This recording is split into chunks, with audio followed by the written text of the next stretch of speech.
Hej och välkomna till mitt kök. Wow Klara, du ser strålande ut. Snälla berätta hur du har gjort denna förvandling till detta nya du. Jag är sjuk. Har haft feber hela helgen. Men allvarligt talat, har jag någonsin sett bättre ut än idag i en video? Ja. Svaret är ja. Många gånger. Alla gånger. Antagligen. Och eftersom jag är lite för trött, lite för oduschad och lite för lat, så tänkte jag ägna dagens videoblogg åt att berätta om min sjuka helg.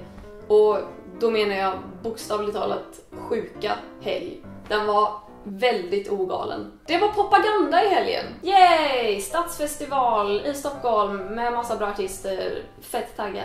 Jag och Johanna kom dit på fredagen. Jag hade på mig shorts och en långärmad tröja. Hade dessutom med mig en tjocktröja och en jeansjacka. Och tog på mig dessa typ direkt för att jag frös lite väl omotiverat mycket. Första artisten gick på 1:15. Vi gick in på området typ en halvtimme innan. Och jag orkade inte stå upp för att se den första artisten. Och det är inte för att jag är lat, utan för att jag håller på att bli sjuk, okej? Dra inga förhastade slutsatser, jag tycker inte om det. Så vi satt ner längst bak, jag fick låna Johannas tröja och dra över benen. Och det sammanfattar min fredag väldigt bra. Jag frös. Och jag frös, ta mig fan värre än Filip och Fredrik skriker. Så jag fick låna ännu en jacka, satte på mig den och blev varm. Jättevarm. Jag kom på nu att om ni har barn så är det för att jag har ett dagis där, alltså verkligen där. Vaknar varje morgon av små minimänniskor som skriker.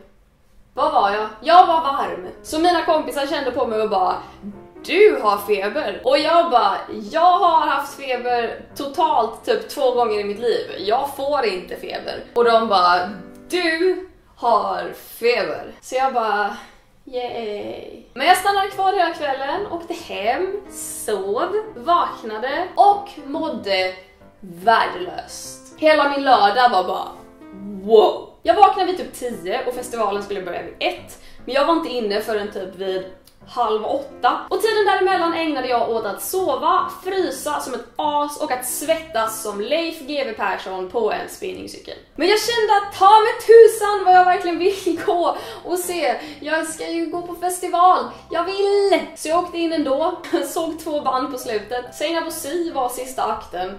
Så vi stod och kollade på henne. Jag hade inte ätit på hela dagen. Minsta lilla så här doft fick mig att bli illamående. Så vi stod där och tittade och plötsligt så kände jag att shit, vad jag mår illa. Men så stod jag där och så började jag dividera med mig själv. Kommer jag att kräkas? Men ni kan vara lugna, jag kom inte så långt, för inom 3 sekunder så började det flimra för mina ögon. Och jag signade ihop i en liten pöl. Jag svimmade. Nice. Så mina kompisar bara, this is no good. Så de hjälpte mig upp och fick ut mig ur publikhavet. Jag vill bara passa på att ta tillfället i akt och be om förlåtelse till alla som jag eventuellt kan ha armbågat i min hets att ta mig därifrån. Sorry. Och så tog vi oss ut och jag... ni fattar. Och sen åkte jag hem igen och det var min festivalhelg.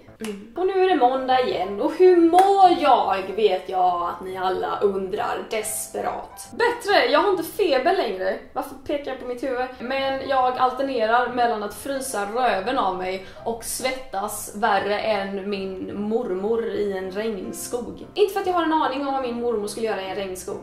Hon är för gammal för att ens ta sig till Dalarna. Just nu svettas jag och just därför har jag tagit på mig det bästa plagg du kan ha på dig om du vill svettas mindre. Och det är inte svett som när jag säger att jag svettas bara för att jag tycker att det behövs mer kroppsvätskesnack bland bloggtjejer, utan jag svettas. Det rinner mellan mina bröst as we speak.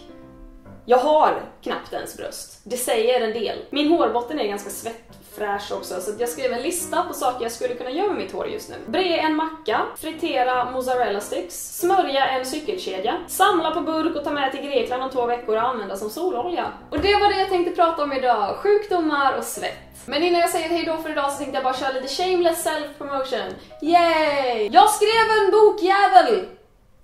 Som kommer ut jättesnart, alltså om 24 dagar, den 23 september. Och det är ju ganska trevligt, så fram tills dess, då kan jag och ni göra 3 saker. Ni kan förhandsbeställa den på adlibre.is/henryklara, då får ni den på dagen som den släpps, vilket är nice. Ni kan provläsa den, ja det är sant, de 23 första sidorna finns ute just nu på en sida som heter provlas.se, jag kan länka i beskrivningen för att jag har personligen väldigt dålig koll. Och ni kan hypa med mig på hashtag ja jag har mens, hur sa? Och det finns säkert andra saker ni kan göra också, ni kan vara kreativa.